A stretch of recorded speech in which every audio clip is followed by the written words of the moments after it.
Vu de la France, commençons par ce qu'on a autour de nous, c'est une année de transition. C'est-à-dire que 2021 a été une année extraordinairement positive. Ça a été, pour la France, ça a été vraiment l'année de l'explosion et peut-être aussi l'année d'une stabilisation du modèle de la classe d'actifs, si vous voulez, du venture capital. 2023 s'annonce comme une année de contraction et de nettoyage, disons les choses franchement.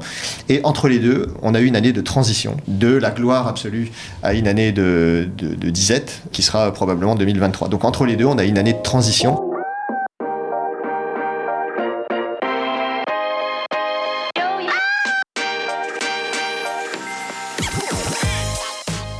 Bonjour et bienvenue parmi les Digital Doers, votre podcast source d'inspiration pour les acteurs de l'innovation. Ce programme est coproduit avec Comexposium pour l'événement incontournable qu'est le One-to-One Retail e-commerce de Monaco.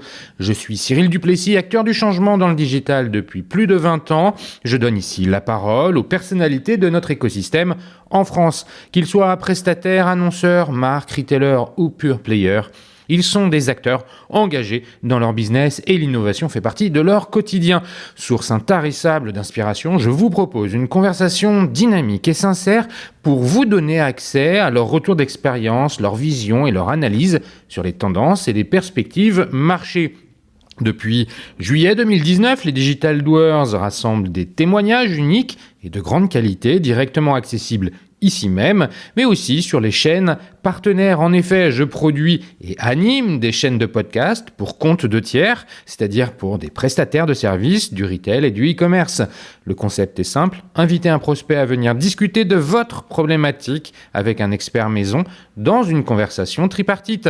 Vous êtes intéressé? N'hésitez pas à me contacter directement sur le site lesdigitaldoers.com ou via LinkedIn. En attendant, je vous souhaite une bonne écoute, toujours sans coupure. Comme chaque mois de janvier, différents bilans de l'année écoulée nous sont présentés alors qu'on a vu les valorisations boursières des grands acteurs de la tech fondre comme neige au soleil. Les résultats 2022 des levées de fonds de la French Tech sont pour le moins surprenants. La BPI annonce 8,4 milliards d'euros, Madines annonce 12,6 milliards et EY estime l'atterrissage à 14 milliards. Bref, il existe une grande disparité entre ces chiffres. Selon le JDL, le secteur du retail et du e-commerce arriverait en seconde position derrière les fintech avec plus d'1,5 milliard levé. L'idée de cet épisode est de revenir sur ces chiffres, mais surtout d'aborder les enjeux du financement de notre écosystème en 2023. Pour en parler, j'ai beaucoup de chance car je reçois Cyril Bertrand, président du directoire chez Xange. Xange, en quelques mots, c'est un VC franco-allemand doté de 600 millions d'euros d'avoirs sous gestion et c'est un acteur fortement engagé dans le financement du retail et du e-commerce, comme par exemple avec Evaneos, chauffeur privé, Omi ou encore Abetesti, qui sont d'ailleurs déjà tous passés ici, derrière ce micro. Nous allons commencer notre conversation par un bilan de l'année 2022 en matière de levée et de financement. Peut-on parler de tournant? Est-ce que nous arrivons dans une forme de maturité du financement?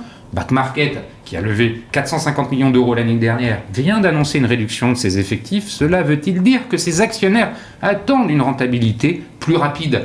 Pour rappel, en 2021, au UK, les entreprises de la tech avaient levé 3 fois plus qu'en France et l'Allemagne était sur la deuxième marche du podium. Alors comment cela se passe-t-il chez nos voisins européens en ce moment? Enfin, qu'est-ce qui nous attend cette année? La retail tech arrivera-t-elle à se financer aussi facilement que dans les années précédentes?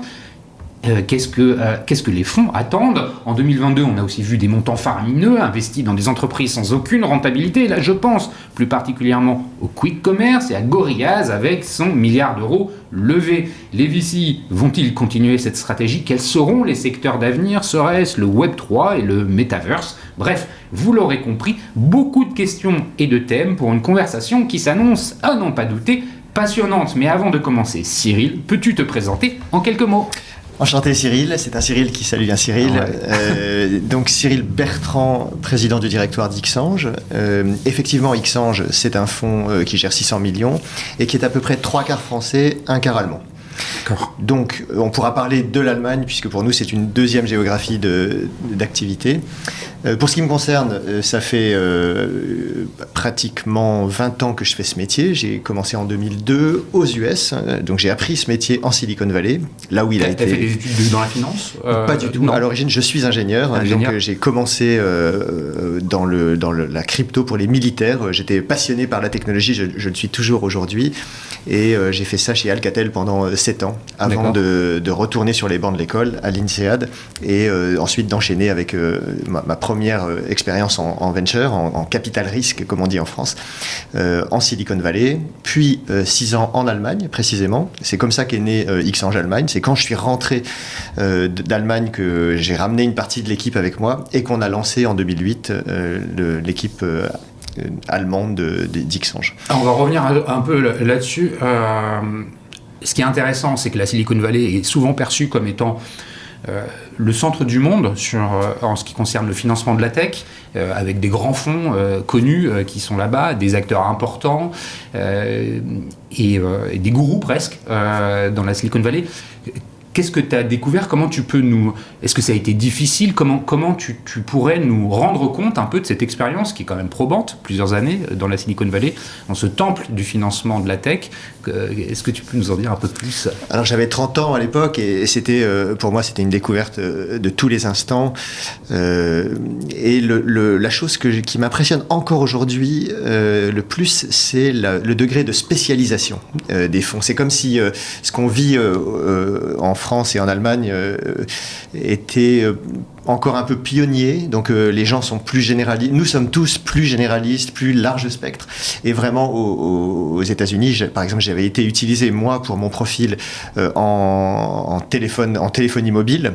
À l'époque, l'Europe était considérée comme en avance sur les États-Unis, et donc j'ai été spécialisé immédiatement sur ce petit secteur-là, et chacun était vraiment expert d'une catégorie. Aujourd'hui encore, on voit cette tendance aux US pour se différencier. Il est impératif d'être focalisé sur une petite surface, et je pense que ça va finir par arriver aussi en Europe. Donc les fonds sont spécialisés, ou à l'intérieur des fonds il y a des spécialisations? Comment ça fonctionne? Les deux. Alors il y a des fonds qui, pour survivre, se spécialisent, et puis quand on accède à un certain niveau de taille de fonds, de performance, alors seulement on peut devenir généraliste, et les Andreessen Horowitz ou les très grands fonds américains aujourd'hui, Union Square, ne sont plus spécialistes. Ils sont au contraire, on appelle ça plain vanilla, ils sont large spectre, mais c'est une marque d'aboutissement, c'est une marque de super performance, que Sequoia n'ait aucune focalisation particulière. Ça veut dire qu'ils atteignent le top 5, le top 10 des fonds américains. Sinon, les autres vont avoir des spécialisations ultra précises. Moi, je fais du B2B pour des entrepreneurs qui partagent un ADN indien et américain. Voilà, par exemple, un des fonds avec qui on travaille. Donc, ça va arriver en Europe, je pense, et il va falloir s'adapter à cette situation. Ou bien j'ai une taille critique et une performance établie, et alors je peux être un fonds généraliste, ou alors je commence par me spécialiser sur quelque chose de très précis, la fintech, la deep tech, on en reparlera. Les dossiers là-bas, ils sont traités de la même façon qu'ici. Souvent on entend que les montants sont beaucoup plus importants. Je sais pas, les séries A ou B là-bas, c'est peut-être les séries C ou D ici, voire plus. Comment c'est appréhendé, ces sujets de dossiers? Alors ça a beaucoup changé ces dernières années, parce que les fonds américains sont venus travailler en Europe. À partir de 2019-2020, il y a beaucoup de fonds américains qui viennent s'installer à Londres et à Berlin, particulièrement dans ces deux villes-là, et qui donc apportent avec eux leur taille de ticket, puisque la taille de ticket est dictée par la taille du fonds. C'est logique, on a une vingtaine d'investissements par fonds. Donc si vous travaillez avec un fonds de 4 milliards, eh bien, la taille de votre ticket sera grosso modo 10 fois plus grande que si vous travaillez avec un fonds de 400 millions. Donc du coup, l'inflation de la taille de ticket s'est acheminée vers l'Europe ces dernières années, et est repartie en 2022, quand les Américains ont commencé à repartir sur leur territoire national, puisque les Américains ont peuplé pendant très longtemps le paysage allemand. Et grosso modo, à cette époque-là, pour répondre à ta question, la taille de ticket allemande et européenne n'était plus très loin de la taille de ticket américaine à série égale. Donc une série A européenne était peut-être 30% plus faible qu'une américaine, mais guère plus. Alors qu'effectivement, il y a 10 ans, c'était un facteur 10. Ouais, c'est ça. Aujourd'hui, il y a... t'observes une maturité qui se rapproche en Europe de celle des États-Unis, que ce soit à la fois par les acteurs qui lèvent que par les fonds, les financiers. Alors on n'y est encore quand même pas, quand j'étais en Silicon Valley, j'étais donc un jeune VC en Silicon Valley en 2002. Mon patron de l'époque m'avait dit, tu sais, Cyril, sur Terre, il n'y a que 2 endroits, peut-être 3, où on fait du venture. Il y a San Francisco, il y a New York, et peut-être Londres, et tout le reste, c'est des pionniers. Et je l'avais pris très mal, cette remarque de ce patron américain tellement arrogant qui négligeait à ce point l'Europe. Mais en fait, je dois reconnaître que rétrospectivement, il avait raison. Et ça nous a pris 20 ans, à nous les Européens, pour asseoir notre modèle et commencer à délivrer une performance à nos propres LP qui soit équivalente de celle que les Américains ont délivrée à leurs propres investisseurs. Après la Silicon Valley, tu arrives en Allemagne. Avant que tu nous racontes ce passage de la Silicon Valley à l'Allemagne, qu'est-ce que tu retiens de ce que tu as appris de ces années dans la Silicon Valley? Ça t'a forgé, j'imagine, tu n'étais pas un financier, il a fallu apprendre le métier.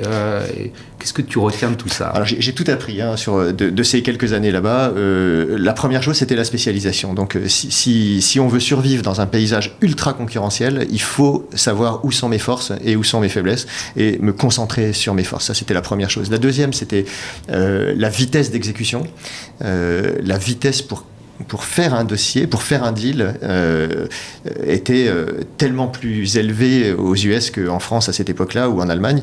Et ça venait d'une pré-préparation en quelque sorte. C'est la préparation en amont du dossier qui est tellement fouillée, qui est tellement... Là, tu parles des due deals. Et là, je parle des due deals, exactement. Et donc la vitesse d'exécution d'un dossier en Silicon Valley à cette époque-là, elle était peut-être 10 fois plus courte que l'équivalent en Allemagne. Et ça, tu le savais parce qu'on te racontait que ça se passait ailleurs en Europe, mais pas sur la base d'une expérience européenne. Non, je l'ai constaté seulement après être rentré, parce que je suis rentré en Allemagne, moi je suis pas rentré en France.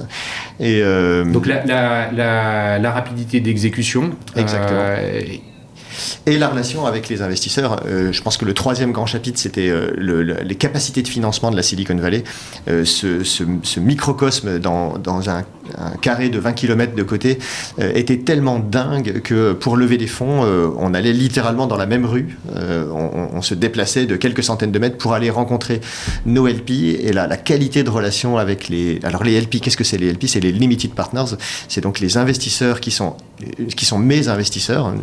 Oui, parce qu'il faut bien expliquer, merci de prendre le temps de le faire, c'est qu'un fonds d'investissement, il est financé et que lui, par différentes strates de fonds, quand on a préparé cette interview, tu m'as dit que c'est 600 millions chez Xange, mais en fait, il y a le dernier fonds qui est de 220 millions. Exactement. Voilà. Et les autres millions sont déjà investis quelque part. Et il faut aller chercher, en fait, cette capacité de financement. C'est le but du fonds.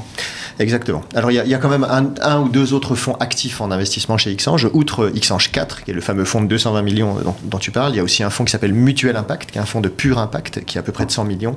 Et puis d'autres qui sont encore actifs. Mais c'est vrai que cet argent, il faut aller le chercher auprès de fonds, qui sont les fameux LP dont on parlait à l'instant. Mais ce n'est pas les seuls. Il y a aussi les corporates, donc les investisseurs industriels qui sont très importants en Europe, comme chez nous la Poste, par exemple, ou Somfy. Des assureurs aussi. Des assureurs, comme CNP. Et puis des individus, des family offices qui deviennent de plus en plus capables et sophistiqués. Exactement. Voilà. Qui en Silicon Valley sont encore plus nombreux et encore plus puissants, au point qu'ils deviennent parfois un sujet de spécialisation des fonds qui ne vont lever que auprès de cette catégorie-là. En Europe, on n'en est encore pas là, donc on fait un mix des trois catégories, les fonds de fonds institutionnels, dans lesquels vous trouvez effectivement les banques et les assureurs, les corporates qui sont les industriels, et puis les individus ou les family office.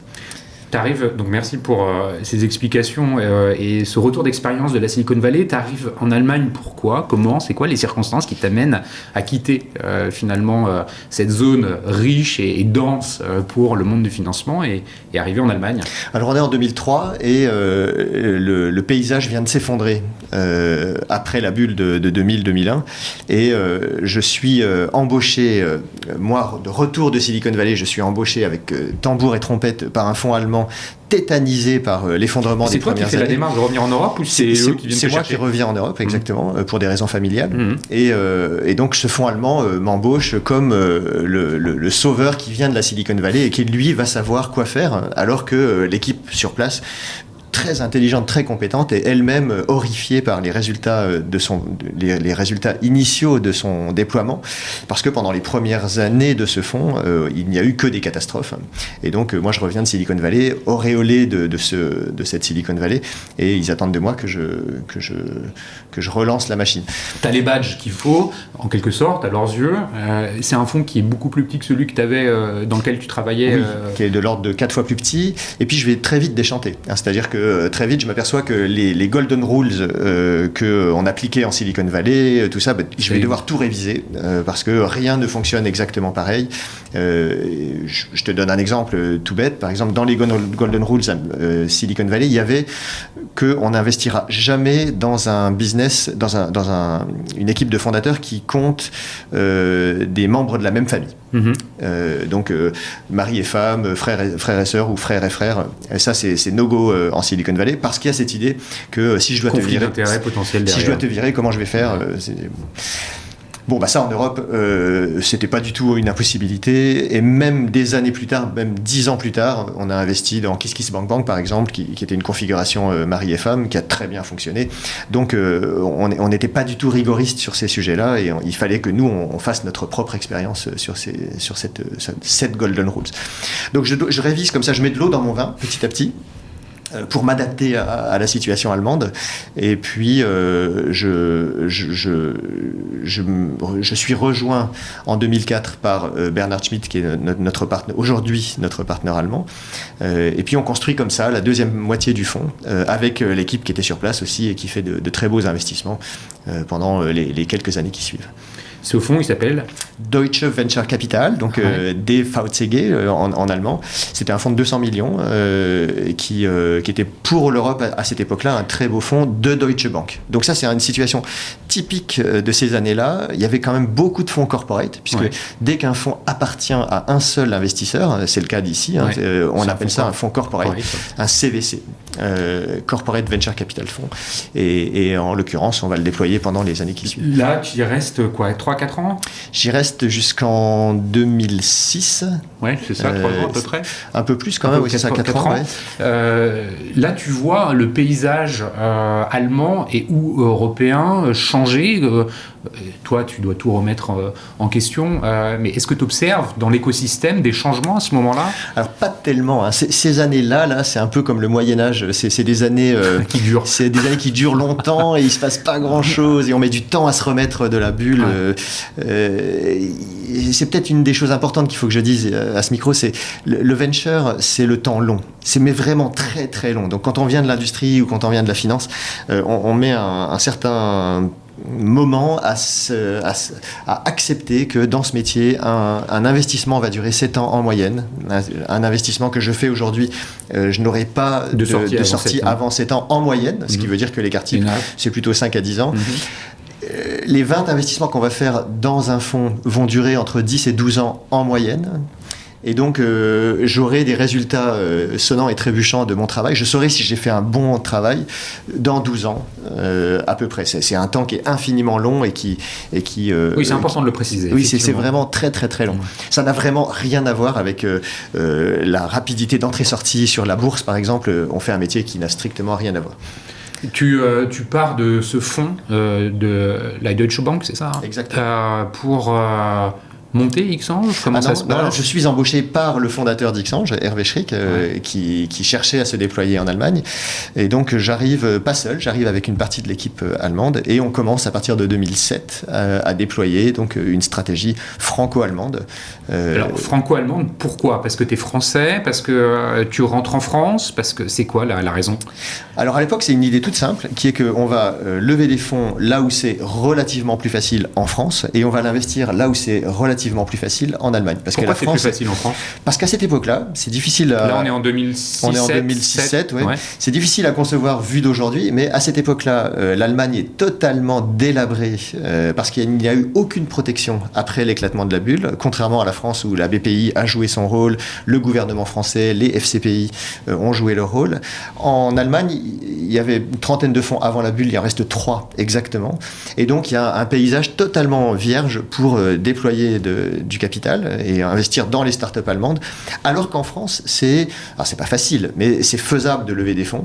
Et par contre, il y a une plus grande intensité de concurrence sur le sol français. À cette époque-là, on a des fonds qui sont aujourd'hui en grande partie disparus, mais qui sont très actifs. Mais il y en a quand même quelques-uns qui restent aujourd'hui, Sofinova ou Innovacom à l'époque. Donc l'idée, c'est de prendre le meilleur des deux pays, c'est-à-dire le financement en France, l'investissement pour réinvestir sur le marché allemand dans les boîtes allemandes.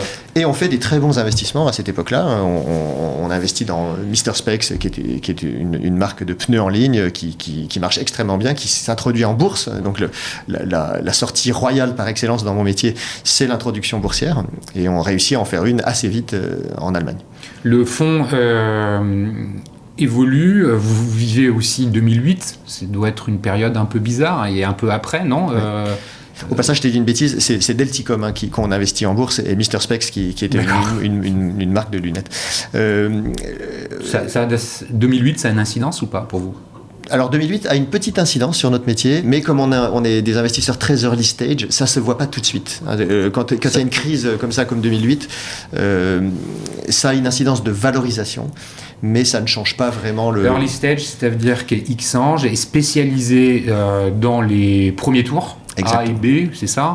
On s'intitule nous-mêmes un peu pompeusement les first believers parce que souvent on est le premier chèque institutionnel dans une après startup. Après les angels. Exactement. Voilà. Après les angels, le premier vrai tour. Exactement. Donc on appelle ça la série A techniquement. Ouais. Et Xange est un fonds typique de série A. Donc avec des montants investis qui sont entre quoi? Entre 1 et 10 millions pour simplifier le premier chèque. Depuis, Xange se développe. Toi, tu es basé à Paris. Oui. D'ailleurs, merci de me recevoir dans les bureaux d'Xange à Paris. Aujourd'hui, est-ce que tu peux me pitcher rapidement Xange plus que ce que j'ai fait rapidement dans l'introduction avec ces deux lignes? Tu me disais que globalement, c'est franco-allemand avec 2 tiers, 1 tiers, c'est ça? Plutôt 3 quarts, 1 quart, mais effectivement, l'ambition est d'aller vers encore plus d'Allemagne dans le mix, puisque les 2 grandes géographies, à part la Grande-Bretagne qui est très différente, les 2 grandes géographies européennes aujourd'hui, c'est la France et l'Allemagne qui sont à peu près de même poids. Et au passage, la somme des 2 est plus petite que la Grande-Bretagne seule, pour vous donner un ordre, pour planter le décor de ce qu'on va se dire après. C'est difficile à concevoir tout ça. Donc du coup, pour nous, c'est naturel de travailler à la fois en France et en Allemagne, puisque c'est 2 géographies qui ont un magnifique potentiel de déploiement qui n'est pas du tout exploité, pas totalement exploité à cette date. On a levé depuis un fonds 2 en 2012, un fonds 3 en 2017 et un fonds 4 en 2021. Donc, comme tu vois, ça se succède à des intervalles de 3, 4, 5 ans. Et le fonds qui porte la plupart des licornes d'Xange aujourd'hui est le fameux fonds 2 de 2012. C'est là qu'on trouve Lydia dans les paiements mobiles, Ledger dans les crypto-monnaies, Odoo dans le e-commerce, on n'en a pas encore parlé, mais c'est une des plus belles sorties d'Xange en Belgique. Believe Digital, qui est aussi une solution de e-commerce finalement dans la musique, qu'on a introduite en bourse. Donc les licornes les plus fameuses du portefeuille Xange, elles sont dans le fonds 2 de 2012, et c'est bien naturel puisque c'est le fonds le plus ancien, actif aujourd'hui. 2017, le fonds 3, dans lequel on trouve des sociétés qui sont moins connues aujourd'hui, 360 Learning, Scalo, WeHelp, Welcome to the Jungle, qui sont déjà des belles boîtes de plusieurs centaines de millions. Et puis le fonds 4 qui vient juste de naître, donc 21-22, qui est un fonds de 220 millions. Tu parlais de spécialisation, j'évoquais votre engagement fort dans le retail tech. Est-ce que ou le e-commerce, voilà, dans la distribution, vous avez d'autres spécialisations? Comment... Oui. Alors, le retail tech, c'était vraiment pour nous les grandes années d'investissement early stage, puisque une fois de plus, il faut s'imaginer qu'Xange intervient dans les premières années et les boîtes dans lesquelles on investit mettront probablement 5 ou 10 ans avant d'être connues du grand public. Lydia, pendant 5 ans, était une marque totalement inconnue et ça a pris probablement 5 ans, 7 ans avant que ça devienne... un mot commun. Fais-moi un Lydia, c'est ça. Exactement. Et pour Ledger, c'est pareil, dans les crypto-monnaies, ça a pris un certain temps avant d'émerger comme la solution qui permet d'éviter une catastrophe comme FTX. Ouais. Alors, tout ça pour dire qu'aujourd'hui, on a 2 autres grands domaines de spécialisation. Les fintech, qui sont devenus chez Xange un sujet fréquent d'investissement, qu'on adore et qu'on reconduit dans le Web3. On en reparlera aussi dans les domaines de la crypto. Et puis, la deep tech, qui est devenue très importante chez Xange. Qu'est-ce que c'est la deep tech? C'est les technologies qui ont plus de contenu technologique, comme par exemple la culture de cellules souches chez Trifrog, que je recommande à tout le monde. C'est un sujet qui va devenir probablement extrêmement important dans les prochaines années, ou les technologies spatiales, par exemple comme Aerospace Lab, dans le portefeuille Xange aussi. On commence à comprendre avec Starlink qu'il peut se passer des choses fondamentales dans le ciel, pour regarder la Terre depuis le ciel. Ça peut aussi servir par exemple au sujet de décarbonation. Bon, merci pour cette présentation de ton parcours et puis d'Xange. C'était important que tu puisses planter un peu le décor de qui tu es, dans quel environnement tu gravites, pour qu'on puisse maintenant s'intéresser de plus près, comme je disais en introduction, à la réalité de ce qui s'est passé en 2022. Je ne sais pas par où commencer. Il y avait quelques chiffres, effectivement, qui sont un peu surprenants. J'ai aussi évoqué le fait que des énormes montants qui ont été levés par certaines entreprises. Je citais Back Market, j'ai cité Gorillaz, un Allemand d'ailleurs, qui s'est fait aussi racheter par un Turc récemment, après avoir racheté Frishti en France, qui ne sont pas rentables. Comment qualifier cette année 2022 qui ressemble à aucune autre avant qu'on se projette sur 2023? Alors il faut prendre un angle ici, parce que c'est pas la même qualification selon qu'on la regarde d'un point de vue français, d'un point de vue allemand ou d'un point de vue américain. Vu de la France, commençons par ce qu'on a autour de nous, c'est une année de transition. C'est-à-dire que 2021 a été une année extraordinairement positive. Ça a été pour la France, ça a été vraiment l'année de l'explosion et peut-être aussi l'année d'une stabilisation du modèle de la classe d'actifs, si vous voulez, du venture capital. 2023 s'annonce comme une année de contraction et de nettoyage, disons les choses franchement. Et entre les deux, on a eu une année de transition, de la gloire absolue à une année de disette, qui sera probablement 2023. Donc entre les deux, on a une année de transition. Et ça se voit beaucoup si on regarde non pas seulement la somme levée sur 2022, mais si on regarde trimestre par trimestre comment ça s'est construit. Il y a début le premier 2022, semestre et le deuxième. Ben oui, exactement. On démarre à fond les ballons début 2022 et ça se tasse petit à petit. Mais comme on avait pris un démarrage canon, il y avait de l'élan. Il y avait beaucoup d'élan. Donc au total, 2022 aboutit légèrement au-dessus de 2021, qui était pourtant elle-même déjà une année record. Donc ça, c'est la France. Ouais. La France fait... Donc en termes de... Si on prend que les chiffres levés, 2022 est supérieur à 2021. Tu mettrais un chiffre, toi? On parle de 10 milliards 2021, c'est quoi, 11 milliards en 2022? Les chiffres de EY sont très fiables. Ouais. Simplement, la petite dichotomie entre EY et les autres chiffres, c'est que ou bien on regarde les startups dans lesquelles on analyse la somme qui a été investie, c'est ce que fait EY, et donc l'argent qui vient dans les startups, elle est issue des VC français et des VC étrangers. Et dans ce cas-là, j'ai à peu près 14 millions pour 2022. 14 milliards, parce que millions, ça serait un peu triste. 14 milliards. Et les autres stats, en particulier les stats de France Invest, regardent au contraire l'argent issu des VC français. D'accord. Et ça, c'est plutôt 60% du précédent. Donc c'est un élément de compréhension très important, ce que tu viens de nous décrire. Si on prend l'ensemble, c'est 14. Si on prend juste la France, on est plutôt à 8-9, quoi. Exactement. Voilà. Donc après, ailleurs. Alors maintenant, si on regarde, vu d'Allemagne, ça a freiné à peu près 2 trimestres plus tôt qu'en France. Donc le tassement qu'on a vécu à la fin de 2022 en France, les Allemands l'avaient vu dès Q2 2022. Et les Américains l'avaient vu dès 2 trimestres encore avant, donc dès début 2022. Donc du coup, la France va glorieusement cette année coiffer l'Allemagne en volume investi. L'Allemagne, on parle de combien cette année? Un peu moins, alors on n'a pas le chiffre exact, mais c'est de l'ordre 12 ou 13. Enfin, en tout cas, ça se joue dans un mouchoir de poche. Ouais, okay. Et honnêtement, ces 2 pays-là, qui sont tous les 2 chers à mon cœur, on joue à la compétition chaque année, lequel gagnera la Coupe du Monde. Mais en fait, c'est à peu près la même taille. C'est à peu près le même volume investi. Globalement, à eux deux, c'est un peu moins de 30 milliards. C'est ça, entre 25 et 30. C'est ça. Tu évoquais tout à l'heure le UK. C'est là qu'on s'aperçoit qu'il y a encore une énorme marge de progression. C'est intéressant de se comparer au UK, parce que c'est vrai que les États-Unis, on peut s'y comparer, mais c'est pas la même taille. L'économie française et l'économie britannique, elles sont très comparables, so far. C'est vrai. Un peu même PNB. Voilà, une répartition très centralisée.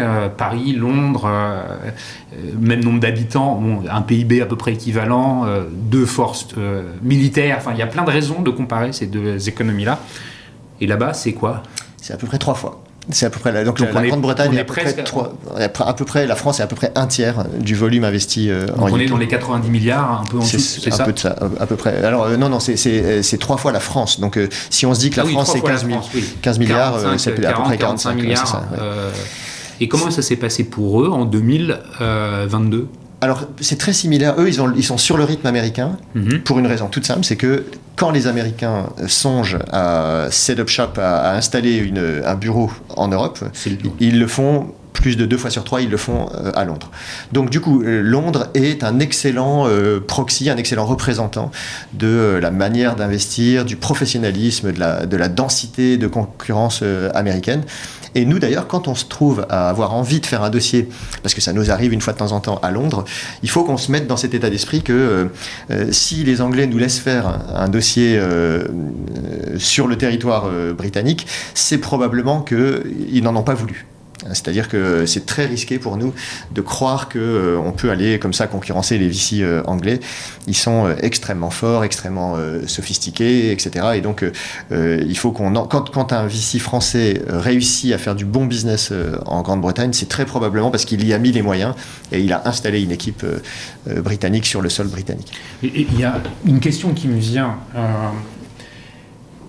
Pour parler, on parle de milliards investis, il faut évidemment les moyens d'investir, donc on peut comprendre qu'à Londres, il y ait une présence renforcée des fonds américains qui ont donc plus de moyens d'investir, donc on comprend que l'argent est disponible plus facilement, il faut aussi les projets. Et donc ça veut dire qu'à Londres, il y a plus de projets à financer qu'en Allemagne ou qu'en France? Oui, un peu plus en nombre, mais surtout en montant. Il y a un peu plus d'investissement individuel, mais en plus, ce qui fait vraiment une très grosse différence en termes de volume investi, ce sont les dossiers qu'on appelle late stage, donc les dossiers non pas de série A, mais de série C, B, exactement. Et alors ceux-là, quand ils lèvent 500 millions, 1 milliard, alors évidemment, ils changent complètement la taille du montant investi dans ce mois-là ou dans cette année-là. Et c'est ceux-là qui font la plus grosse différence en Grande-Bretagne. Donc les projets sont plus gros, en fait, les projets d'investissement sont plus gros. Exactement. Et il y a beaucoup plus de licornes, par exemple, en Grande-Bretagne que dans la somme de la France et de l'Allemagne. On a parlé de la France, de l'Allemagne, du UK. L'Europe, c'est aussi d'autres pays. Je sais que vous n'y êtes pas forcément implanté, mais ils sont loin derrière. Je pense à l'Espagne, l'Italie, les Pays-Bas peut-être, ou la Scandinavie. Alors il y a des géographies qui marchent très très bien. La première, il faudrait parler de la Scandinavie, qui est un petit peu proche de Londres. En fait, la Scandinavie a été très bien colonisée et très bien comprise par les VC londoniens. Et puis Assez vite, ils se sont structurés eux-mêmes. Il y a quelques très grands noms suédois, norvégiens, danois, finlandais, dans cette région-là, qui font un super job dans leur région. Donc la Scandinavie est une sorte sur un volume investi qui ressemble à l'Allemagne ou à la France. Quand tu prends l'ensemble de la région. Exactement. Et ils ont fabriqué un nombre disproportionné de licornes, ce qui veut dire qu'ils sont ultra compétents dans leur domaine. Ensuite, le sud de l'Europe est nettement un cran derrière. Donc, par exemple, l'Espagne, qui vient ces dernières années de décoller pour de vrai, représente un quart de la France. Et l'Italie, pour l'instant, 1/10 de la France, pour donner des ordres de grandeur. Ces chiffres sont à prendre avec pinch of salt, mais... mais ça donne un ordre de grandeur et c'est important. Pour un peu conclure sur la big picture de 2022, est-ce que finalement la French Tech, qui est une pseudo-volonté politique quelque part, au début on regardait ça un petit peu avec un sourire au coin des lèvres, c'est un stamp collé sur quelque chose. Ça a marché. Mais ça a marché. Ouais, ça a marché. Moi je pense que le terme French Tech a fonctionné. Effectivement, quand ça a été lancé, nous, on est français, donc on s'enthousiasme pas facilement. On a tous été un peu sceptiques, mais au total, je pense que ça a été un succès. Et d'ailleurs, le sous-jacent, c'est-à-dire la réalité sous le marketing de French Tech, a été aussi un succès. C'est peut-être pour ça que les deux ont bien fonctionné. Ouais, c'est pas que de la com. C'était pas que que du flan en fait. Il y avait un vrai sous-jacent qui a bien progressé. Dans lequel la BPI joue un rôle, j'imagine. Absolument, la BPI joue un rôle fondamental à la fois en investissant dans des fonds comme le mien, mais aussi en investissant en direct de plein d'autres façons avec d'autres outils. Donc BPI joue son rôle et c'est un rôle fondamental, bien compris. Je trouve que la relation des fonds avec BPI fonctionne bien. Donc de ce point de vue-là, on peut être très content. Et les Allemands regardent BPI avec des yeux très très curieux de comment ça fonctionne ce truc, puisque KfW, qui est l'équivalent allemand, est beaucoup plus petit pour l'instant que BPI. Donc les Allemands sont pas jaloux, parce qu'ils sont jamais jaloux tout à fait de la France, mais ils sont très intéressés de voir comment on a réussi à construire quelque chose qui ne soit pas non plus de l'ordre de la subvention brutale, mais qui soit vraiment intelligent et qui fasse progresser l'écosystème plus vite. Bon, pour passer sur les projets 2023, une petite transition quand même. On a parlé des montants beaucoup, tu as évoqué les sujets d'investissement.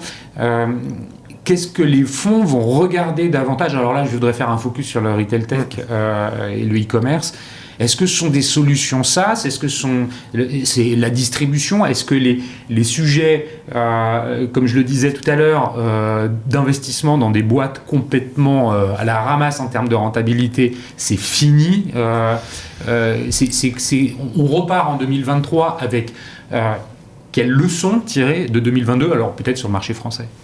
Alors déjà, avant de me lancer dans la réponse, je veux dire peut-être une évidence, c'est que dans mon métier, il faut accepter de se planter à peu près 1 fois sur 4. Et encore, c'est quand on fait bien son métier. Et quand je dis se planter, ça veut dire tout perdre. On n'est pas une banque, donc l'argent ne nous revient pas au fil de l'eau. On achète une partie minoritaire, toujours minoritaire, de la société dans laquelle on investit, la start-up. Et cet argent ne nous revient que 7 ans. S'il y a une sortie. S'il y a une sortie. Et qu'il n'y a pas eu de faillite entre les deux. Exactement. Et ce processus est très lent et très risqué. Donc 1 fois sur 4, on perd totalement notre investissement. Mais quand je dis totalement, c'est 0. Et donc, la question pour nous n'est pas toujours est-ce que je fais un bon investissement ou un mauvais investissement, c'est est-ce que je prends un bon type de risque ? C'est ça la vraie bonne question dans mon métier, c'est est-ce que c'est un bon type de risque ? Et donc, on a jugé, nous, en 2022, que Cajoo était un bon type de risque. Et donc, moi aussi, j'ai fait cet investissement dans le quick commerce. Donc, Cajoo, qui est l'acteur franco-français du quick commerce, de la livraison à domicile en 15 minutes ou en quelques minutes, qui, in fine, a été racheté par Flink. Flink. Donc c'est Flink qui est, à mon sens, le plus sérieux des acteurs européens, à l'exclusion des Britanniques, a racheté Cajoo. Donc Flink, un autre acteur allemand, si je dis pas. Exactement. Voilà. Il y avait 2 grands acteurs allemands, Gorillaz et Flink, et donc nous, on avait fait Cajoo. Et je suis plutôt un actionnaire heureux de Flink maintenant, mais c'est vrai que tout ce secteur a subi une contraction colossale après après avoir subi un enflement tout aussi colossal. Donc c'est maintenant que va venir le moment de la vérité sur est-ce que ce modèle peut révolutionner ou pas la distribution. Puisque la raison pour laquelle on y est allé, nous, c'était que on a pensé que ça pouvait être un challenger du modèle de distribution qu'on ne trouve pas spécialement innovant depuis des années. Enfin, aller aujourd'hui je veux citer aucune marque en particulier parce que c'est à peu près tous la même expérience, c'est aller dans un endroit carrelé avec des néons, acheter à peu près les mêmes produits à chaque fois, en ressortir le plus vite possible. Enfin, c'est pas une expérience qui est fabuleuse. Et on s'était dit que peut-être le quick commerce pouvait venir ajouter son propre canal. Pour l'instant, je reconnais que le jury ne s'est pas prononcé, ou alors s'il s'est prononcé, c'était plutôt pour dire que non, ça n'allait pas fonctionner. Mais l'équipe de Cajoo et de Flink a plus d'un tour dans son sac, donc j'attends encore de voir comment 2023 va se passer pour eux. Et tu es d'accord pour dire que maintenant, les fonds sont plus regardants sur la rentabilité des projets qu'on leur présente ? Oui, ça c'est indiscutable. 2023 sera placé sous les étoiles de la profitabilité, de la capacité à devenir un jour profitable, en tout cas, puisque on investit quand même dans des startups qui, par essence, ne sont jamais profitables. C'est-à-dire, il y a 70 sociétés dans le portefeuille d'Xange, il y en a probablement plus de la moitié qui sont pas profitables, et c'est bien naturel, puisque le but, c'est de les aider à croître le plus vite possible. La vraie valeur dans mon métier, c'est la croissance, ça n'est pas la profitabilité. Donc, la valeur qu'on essaye de protéger le plus, c'est la croissance. Pour vous donner un ordre de grandeur, la croissance, c'est la croissance minimum requise pour une startup qui fonctionne bien, c'est de doubler de taille chaque année. Donc plus 100% de croissance chaque année. Et ça, c'est une sorte de benchmark de moyenne. C'est-à-dire, il faut arriver à ce niveau-là pour être en bonne santé quand on est une start-up. Ce qui est un sport réservé à très peu de projets. Et ce ne serait pas raisonnable du tout d'espérer que tout le monde soit concerné par cette cadence-là. C'est certains secteurs d'activité, certaines équipes qui acceptent de se mettre dans ce niveau de stress et certains modèles de revenus qui peuvent produire ce genre de résultats. C'est peut-être 1% de la totalité des créations d'entreprises en France. Et donc ça, c'est les leçons, enfin entre guillemets, c'est le terme que j'utilise, qu'on retient de 2022, c'est-à-dire que pour 2023, on va avoir des modèles, on va s'intéresser en termes, quand on est côté financement, financeur, vers des modèles plus rentables. C'est quoi les sujets de prédilection ? Est-ce qu'on est dans de la tech à purement parler ? Est-ce qu'on est dans des sujets de SaaS ? Est-ce qu'on est plutôt à regarder des nouveaux modèles de distribution ? Est-ce qu'on est dans des martech ? J'ai évoqué le Web3, le Metaverse. C'est quoi, en fait, ce qui va aujourd'hui faire réveiller un peu quelqu'un dans un fond ? C'est quoi les projets que vous regardez parce que ça donne aussi une tendance, ça donne une idée de comment les choses vont pouvoir évoluer dans le long terme. Tu le disais tout à l'heure, vous êtes sur du long terme.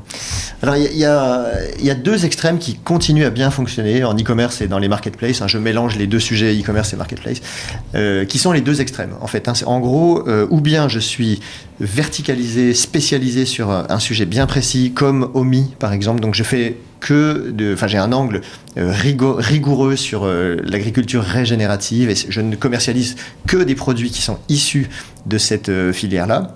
Ça c'est la première catégorie. J'ai un angle bien précis. Un autre excellent exemple, ce serait Pollen, par exemple, qui est de la maroquinerie ou d'une certaine manière, Vestiaire Collective a son angle bien précis ou le collectionniste a son angle ultra précis dans notre portefeuille. Tout ça, c'est des e-commerçants qui approchent le sujet par un angle de spécialisation. Ça marche très bien, ça peut marcher très bien.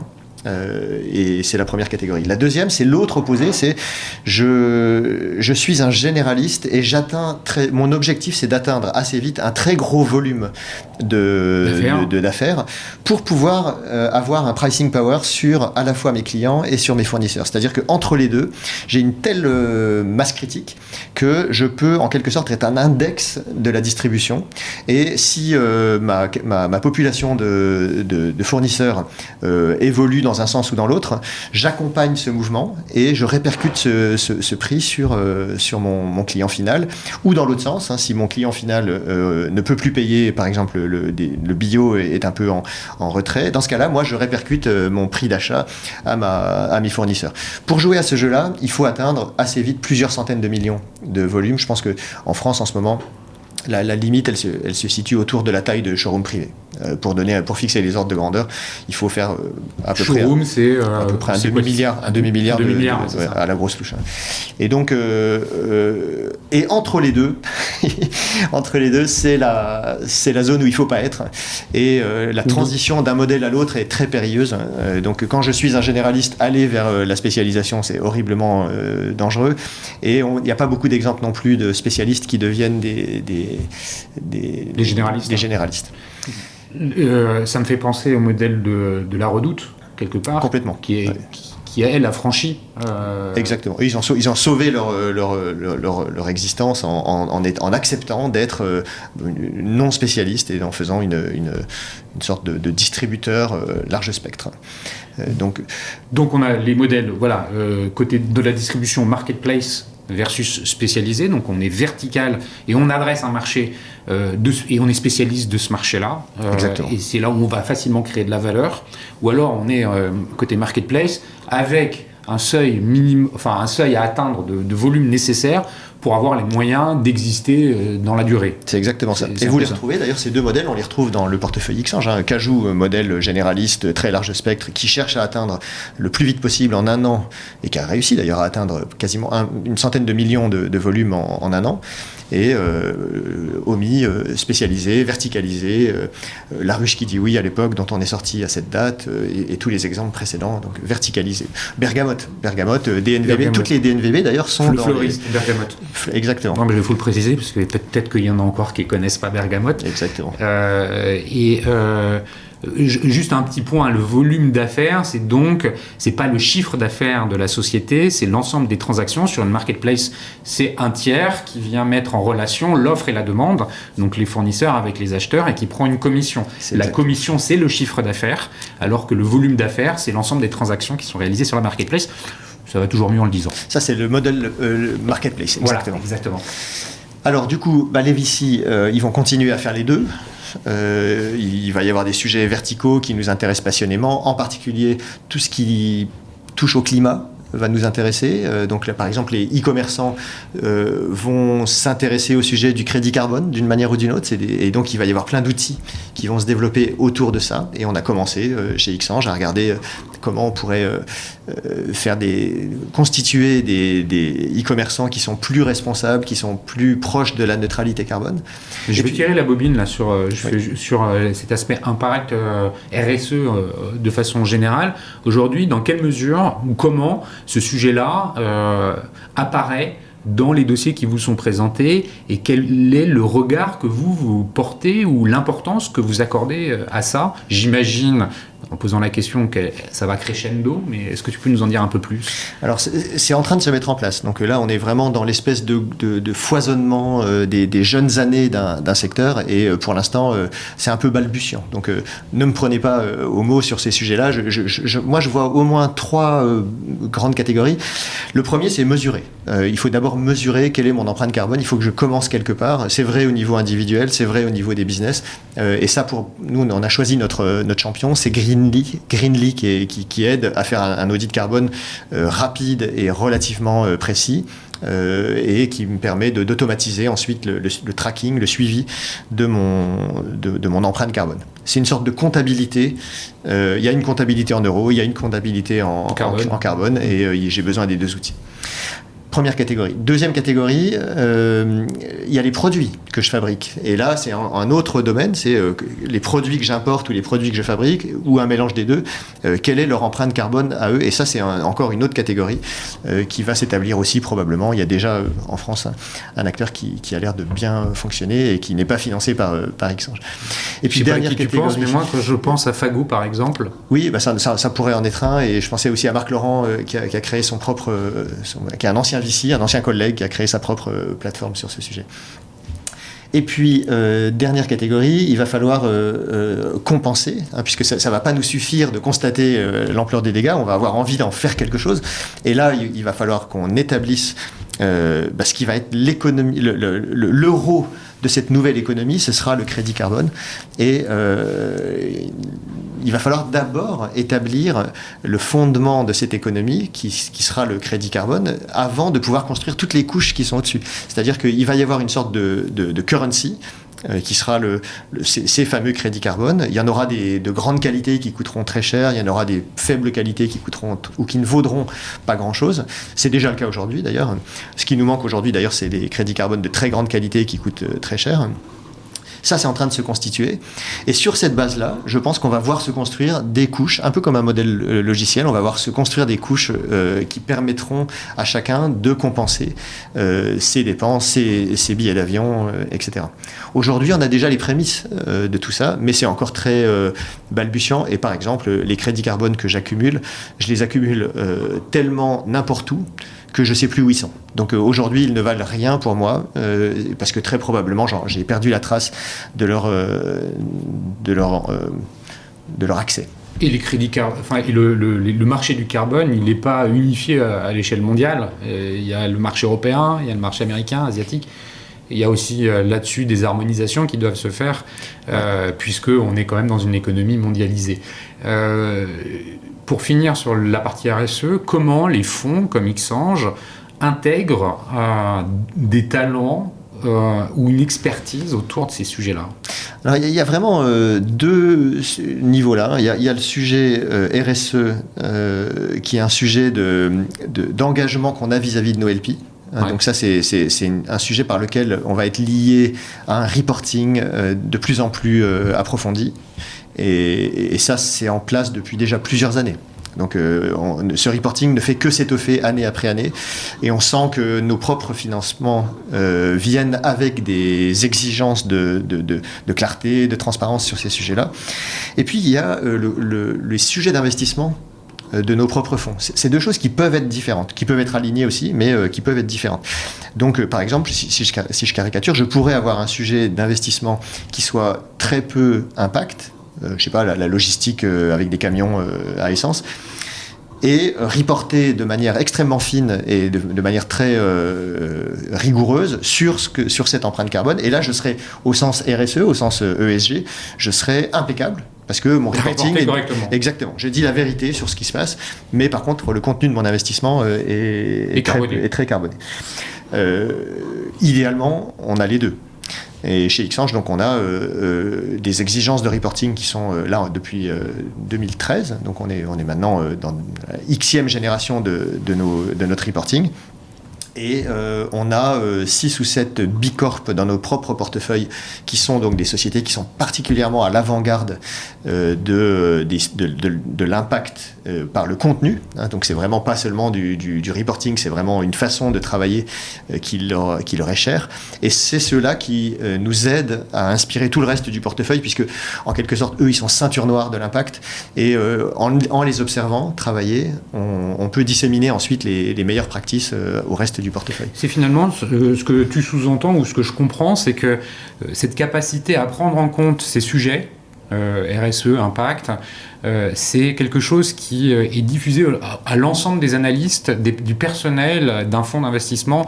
Il n'y a pas quelqu'un qui est garant plus qu'un autre de ces sujets-là. Alors, on en a un quand même qui est plus spécialiste de tout ça et qui est payé tous les jours pour agréger tout ça. Et aussi, oui, c'est bien qu'il y en ait un quand même qui soit plus avancé sur ces sujets-là, qui puisse aussi être l'autorité ultime quand on se pose des questions. Parfois, il y a des questions techniques ou des questions éthiques sur ces sujets-là. Donc, c'est bien qu'on ait une autorité compétente qui soit meilleure que nous, qui par exemple aussi organise la fresque du climat, qui dissémine, qui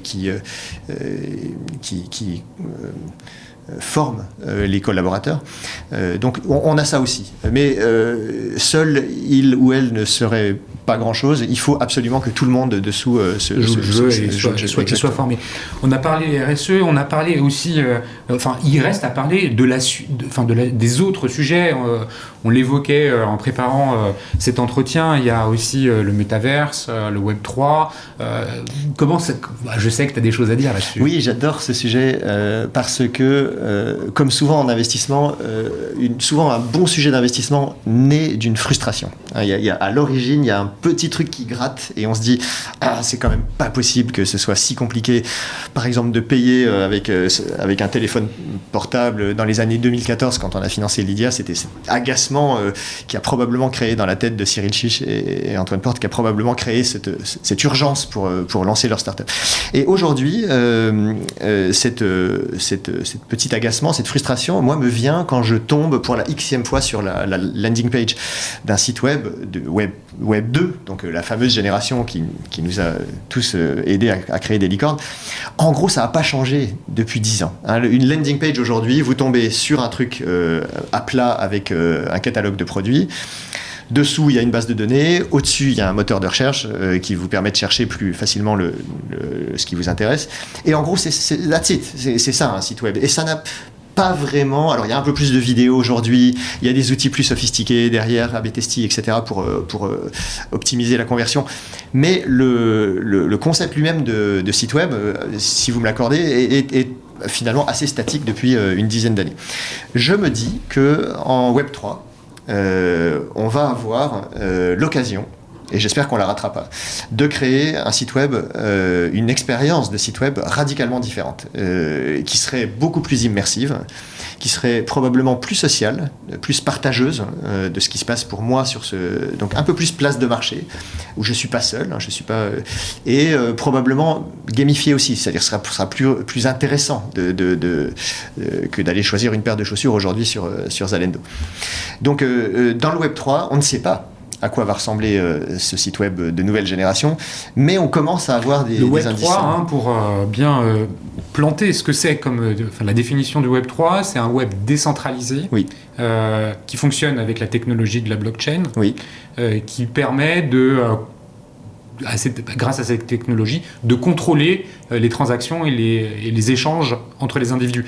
Est-ce que tu veux compléter le grain de technologie initiale qui crée la nouveauté ici, c'est que la détention de mes objets, de mes actifs, se passe en direct. Je n'ai plus une personne, c'est ce que tu appelles la décentralisation, je n'ai plus une institution, une société, une personne qui décide comment je vais détenir ma paire de chaussures,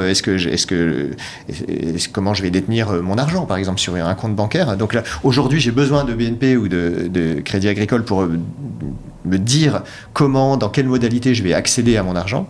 Donc j'ai un intermédiaire. Dans le Web 3, cette détention de mes actifs numériques se passe en direct. Il n'est plus régi que par des programmes informatiques. Donc c'est ça qui déclenche tout d'un coup, par exemple, une des conséquences, c'est que l'argent que je détiens dans le Web 3, je le détiens en direct. Il n'y a plus d'institutions financières et donc je détiens avec tous les bénéfices et tous les inconvénients, je détiens mon argent en direct. Et là, il faut un portefeuille pour pouvoir le détenir. Et là, il vaut mieux avoir un très bon portefeuille bien sécurisé comme Ledger pour le faire. Petite page de publicité. Donc du coup, ce petit grain de détention directe de mes actifs, je laisse à l'imagination de ceux qui nous écoutent et surtout au jugement, parce qu'on a tous des partis pris sur le Web 3. Il y a les aficionados, il y a les critiques. Tous ne l'ont pas du tout. Vrai. Il y en a qui n'ont pas du tout d'avis parce que c'est compliqué d'appréhender quelque chose qui est encore virtuel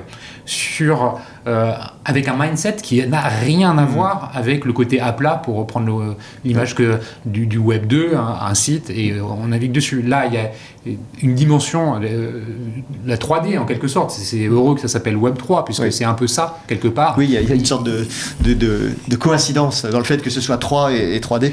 Et il y a aussi un mélange avec ce que c'est que le Metaverse. Oui. Où beaucoup de gens ont l'idée d'avoir un masque casque pour naviguer dans un environnement virtuel où on tourne la tête et on voit des avatars de personnes qu'on a rencontrées et où on peut aussi potentiellement acheter des objets. Je suis intéressé de t'entendre sur justement ces dimensions-là. Alors, le métavers n'est pas du tout en place aujourd'hui, donc on a bien du mal de l'imaginer. Et je suis presque sûr que quand il sera là, personne ne l'aura anticipé sous cette forme-là. Enfin, c'est vraiment la nature du métier que je fais, c'est qu'on est perpétuellement surpris et c'est très bien comme ça. Du coup, si je devais plutôt imaginer les ingrédients technologiques, oui, effectivement, il y a la visualisation qui va changer et on voit arriver des lunettes Apple peut-être qui serait un sacré pas en avant si Apple se lance dans le sujet. On voit aussi d'ailleurs arriver des choses dans les voitures. Je trouve que la voiture pourrait être un vecteur totalement inattendu, parce que c'est pas exactement là qu'on avait le plus d'innovation, mais j'ai l'impression que ça va être un vecteur d'innovation et d'entertainment par exemple, totalement innovant. Et puis il va y avoir aussi l'intelligence artificielle qui va jouer un rôle fondamental, puisque désormais les photos, les vidéos, les sons peuvent être générés tout aussi bien par une puissance de calcul que par une vraie photo, et donc ça ouvre un champ de possibles, par exemple pour visiter un objet ou pour le représenter, même en restant en 2D. Si tout d'un coup je peux tourner tous mes objets sous toutes leurs facettes, parce qu'en fait j'ai plus besoin de le filmer pour de vrai, il suffit que j'ai sa représentation numérique pour le tordre, le regarder, le déformer, etc. Je vais avoir une relation avec l'objet qui sera très différente. Oui, on peut même imaginer, si je comprends bien ce que tu dis, demander à l'intelligence artificielle qui réagit en direct de mettre cet objet-là dans un environnement qui était particulier. Exactement. Par exemple, un transat, l'imaginer dans un jardin ou sur un balcon. C'est exactement ça. C'est ça un peu. Et de préférence dans un environnement qui est celui qui m'est familier. Et donc, bien sûr. Et c'est intéressant que tu parles de l'IA. Je ne sais pas si tout le monde en est bien conscient à quel point ça va quand même, et ça change déjà beaucoup de choses dans la vie. L'IA est très présente. Le sujet dont tout le monde parle en ce moment, c'est ChatGPT. Oui. Pour ceux qui n'ont pas encore fait l'expérience, faites-le parce que c'est bluffant. Faites-le aussi parce que c'est facile. C'est facile. C'est-à-dire que ma maman de 75 ans a ouvert ChatGPT sous mes yeux pour faire un petit essai philosophique, qui est son métier. Et si elle a pu le faire, c'est vraiment que maintenant 99% de la population peut le faire. C'est ça. Et puis sur les images aussi, il y a de la même façon cette possibilité de créer. Il y a d'ailleurs un artiste américain qui a exposé une œuvre entièrement conçue avec de l'IA. Et qui a gagné un prix pour ça. Et qui a gagné un prix, oui. Voilà, aux États-Unis. Alors, ça a défrayé la chronique. Est-ce que finalement une intelligence artificielle peut être artiste et revendiquer des œuvres? En fait, une intelligence artificielle, ça s'utilise avec un cerveau humain. Exactement. C'est pas quelque chose qui nous dépasse et dont on ne maîtriserait plus rien. C'est parce qu'on sait correctement l'utiliser. Et ChatGPT est un très bon exemple, facilement appréhendable. Si tu poses pas des questions un peu réfléchies, si tu nourris pas ta question, tu vas pas avoir grand-chose. Garbage in, garbage out, c'est exactement ça. Donc si on pose une question intéressante à ChatGPT, on obtient une réponse structurée, bien rédigée, intelligente, qui en quelque sorte a digéré les 20 ans précédents, donc a digéré le passé, et qui restitue ce qui se fait de mieux dans le passé pour répondre à la question que je lui ai posée. C'est ça la limite de ChatGPT, c'est qu'il a en quelque sorte appris et compris l'ensemble des 20 dernières années, mais il n'a pas vocation à anticiper ou à... Non, il ne va pas dans le futur. Il ne va pas dans le futur. Non. Et ben, tout ça permet par exemple de créer aujourd'hui des photos et même des vidéos maintenant qui sont entièrement synthétiques sur la base d'une inspiration, sur la base d'une photo réelle. Les deepfakes. Exactement, mais ça permet aussi pour un objet, ça permet par exemple de visualiser un objet sous tous ses angles, même par le dessous, puisque j'ai la représentation de l'objet numérique, le rendu, les ombres, les lumières est parfaitement géré. Donc du coup, je vois l'objet comme si c'était une photo réelle, mais je peux le regarder sous tous les angles. Ce que je comprends dans ce que tu dis, c'est que finalement, on va arriver par petites touches et que probablement le métaverse, celle que Facebook essaye de nous le vendre, enfin Meta essaye de nous le vendre, sera probablement pas celle par laquelle on va commencer nos expériences. probablement que ça arrivera par petites touches sur de l'aplat, sur du Web 2, avec des encarts de quelque chose d'un peu nouveau, et puis d'autres modèles qui vont arriver, qui restent à inventer, dont on ne sait pas. Et donc du coup, toi, dans le fond, c'est des projets qui vous sont de plus en plus soumis, que vous regardez, que vous cherchez. Oui, alors c'est des sujets qu'on peut accompagner de deux façons, ou par le vrai sujet de e-commerce, c'est-à-dire moi je vends quelque chose, je suis Evaneos, je vends des voyages, je suis chauffeur privé, je vends des déplacements. Mais on aime aussi beaucoup, nous, dans nos métiers, soutenir les outils de ces chercheurs d'or, en quelque sorte. Donc nous, on vend les pelles et les pioches. Et ça, c'est Odoo en Belgique, qui fait un ERP, donc un logiciel métier extraordinaire. C'est Virtuosa, qui fait, par exemple, un logiciel pour aider les sociétés de construction à mieux faire leur métier, donc qui aide les artisans à être moins en retard, moins dans la galère, etc. Donc ça, c'est des outils qu'on adore constituer et qui soutiennent le e-commerce ou les marketplaces. Écoute, merci pour cet échange, Cyril. Si, pour conclure, on devait souhaiter quelque chose pour 2023 à Xange et plus globalement au monde du VC en France, qu'est-ce qu'il faudrait souhaiter? Alors pour Xange, on lève un fonds Web3, donc on est dans la levée d'un fonds Web3, donc on ose aller un peu contre la vague, puisque le Web3 a subi des soubresauts ces derniers trimestres, et nous on continue à penser qu'il y a un avenir fulgurant pour le Web3 à long terme. Donc, donc si je nous souhaite quelque chose, c'est de clore cette levée de fonds, ce petit fonds avec lequel on pourra commencer à faire des sujets spécifiques. À peu près 50 millions de levées. Pour la France, je nous souhaite de créer un petit peu plus de liquidité, de rendre un peu plus d'argent à nos propres investisseurs, puisque ça a toujours été le petit talon d'Achille. Donc des sorties. C'est les fameuses sorties. Des sorties qui peuvent se faire par des IPO dans votre portefeuille ou pas? Alors des IPO, c'est vraiment la voie royale, ça n'arrive qu'une fois de temps en temps. La place parisienne n'est pas encore très clémente avec les quelques candidats qu'on a essayés. OVH, Belief Digital ont tous les deux n'ont pas été traités, je trouve, avec les honneurs qu'on devrait à ces sociétés, qui sont deux magnifiques sociétés intrinsèquement, avec des vrais modèles, des centaines de millions de chiffres d'affaires, une profitabilité. Donc je trouve que pour l'instant, la place parisienne ne se comporte pas à l'égal du Nasdaq avec ses plus beaux fleurons. Et puis à l'échelle européenne, je nous souhaite de développer plus de deep tech, plus d'indépendance technologique, parce que c'est le moment ou jamais pour s'émanciper un peu de ce grand frère magnifique, mais un petit peu omniprésent que sont les États-Unis. Écoute, merci pour tout, Cyril, merci pour la qualité de cet échange, merci à vous tous qui avez écouté, j'en doute pas, avec passion les propos tenus par Cyril. Merci à Comexposium pour l'événement One-to-One Retail e-commerce de Monaco et le support qu'ils apportent à cet épisode et au podcast. Si vous souhaitez en savoir plus sur mon invité Cyril Bertrand, je pense que LinkedIn, c'est le meilleur moyen de communication. Exactement. Voilà. Sinon, vous pouvez toujours m'envoyer des messages et je me ferai un plaisir de lui transmettre. Cyril, merci encore et puis je te dis à très bientôt. Merci Cyril, à bientôt.